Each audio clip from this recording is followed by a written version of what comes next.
Welcome, my name's Nigel.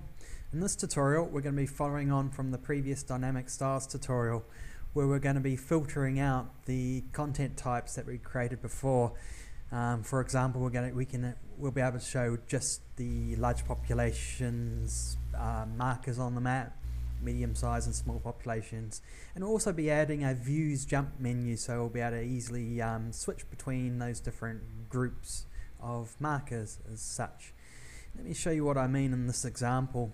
Okay, so we have got the map of Australia here. 3 stars represent large populations such as Sydney and Melbourne. So if I just want to see the large populations, which we've labelled 3 stars, I select that. And as you can see here, we get just 3 stars showing and nothing else. So if I want to see the medium size 2-star population, there we have just the 2 stars. So as you can see, this demonstrates the way of this filtering our taxonomy data to just what we want to show there. Okay, so right, prerequisites, Drupal 7 views 3, similar to the previous Openlayers tutorials. And again, the same modules you'll need to install here. Right, so as I said, this is a direct follow-on from the dynamic styles tutorial here. So we're going to go back into the view that we created in that tutorial, and we're going to add a taxonomy term ID contextual filter. So here's my previous tutorial website. So if we go into views, and I believe that's the view there.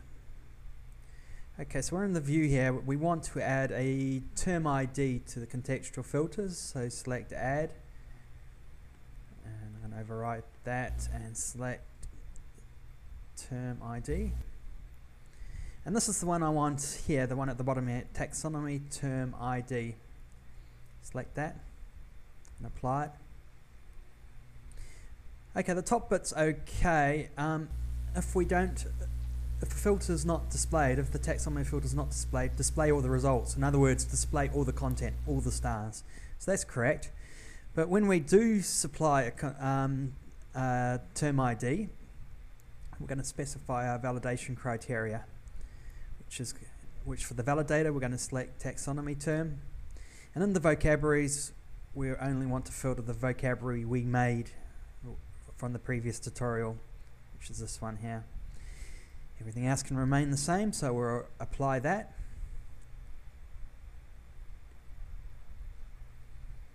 Okay, that's in here. That's the only change we need to make to this one, so we can save our view.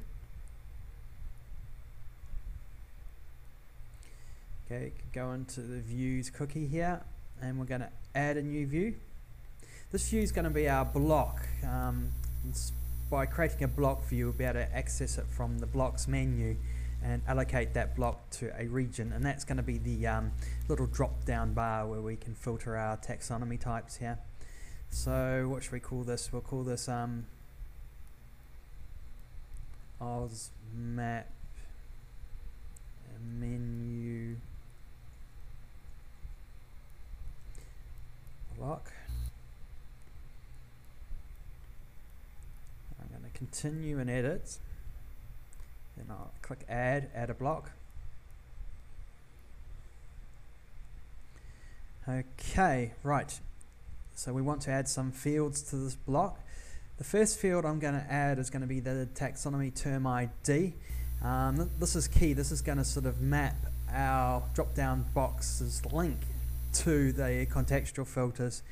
So to have access to that, again, I'm going to click on relationships and click on the term in the search box.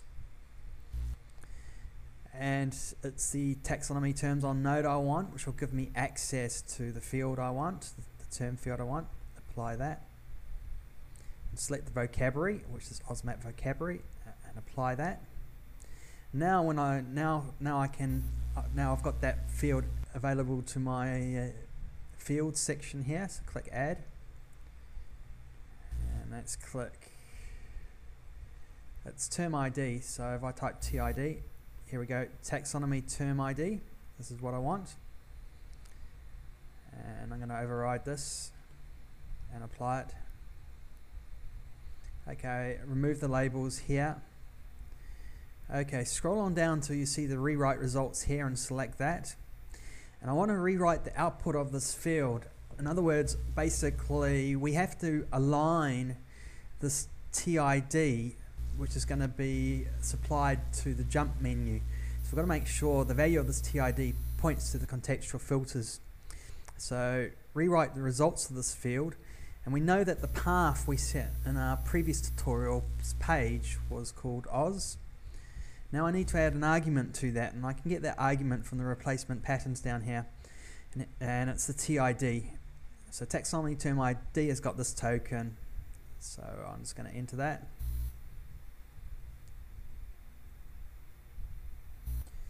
And now I can apply that. Don't need to make any other changes.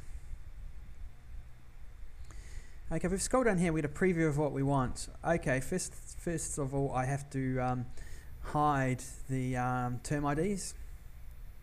So if I go back into this and select exclude it from display and apply that. Now what I want to filter is 1 star, 2 star, 3 stars representing the population sizes. So first thing I'm going to do is add another taxonomy, and it's going to be taxonomy name. So we look here, we've got taxonomy term name, which is what I want. I'm just going to remove the label, but I can keep everything else the same. So I've got the 3 stars, 2 stars, that's fine for the moment. Let's remove the actual content IDs. We don't need that for the menu. So click on it and remove. Okay, the next thing we're going to do is change the format. Select unfiltered list, and we want to use the jump menu, which is a sort of like a drop-down menu, and if your browser supports JavaScript, it's sort of, you can make it sort of happen dynamically, as you saw in the example. So I'm just going to overwrite that and apply that. Okay, first we can use inside the path field taxonomy term ID, and remember how we rewrote the results for that to point to the path and taxonomy term ID. So I'm going to use that, which is fine. And now I'm going to hide the go button, and as you can see, it uses for JavaScript will automatically jump, so we want that. And everything else should be able to remain the same, so apply that. Let's scroll on down, and you can see here now we've got our little drop down box with only 2 and 3 stars, because that's as much content as I've enabled so far. Okay, I'm just going to give the block a bit of a name here so I can recognize it in the blocks view. So OzMap view block would do, and apply that. Okay, I'm sort of happy with where the block view is at the moment, so what I'm going to do is save that and then add that to blocks and assign it to a region. Okay, so go to blocks, select blocks, scroll on down to the bottom, and here's my view here. So I want to assign this to my sidebar first.